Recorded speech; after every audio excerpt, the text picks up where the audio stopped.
Hello everyone, welcome back to my new mini blog. আজকের ব্লগে আমি দেখাচ্ছি কিভাবে আমি মোচা ছাড়াই। মোচা আমার খুবই ফেভারিট, শুধু আমার নয়, আমার বরেরও খুব ফেভারিট। তাই যখনই আমরা বাজারে যাই চেষ্টা করি মোচা কিনে নিয়ে আসা।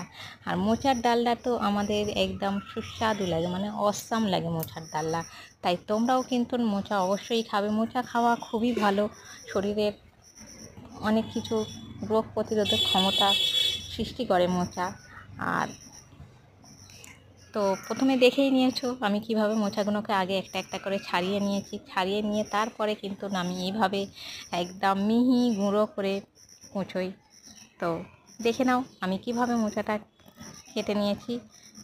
আর অনেকেই মোচা কাটতে খুবই কষ্ট হয়, খুবই অসুবিধা হয়, কিন্তু আমার যেহেতু এই চপিং বোর্ড আর ছুরি দিয়ে কাটি, তো আমার তো খুবই তাড়াতাড়ি হয়ে যায়। তাই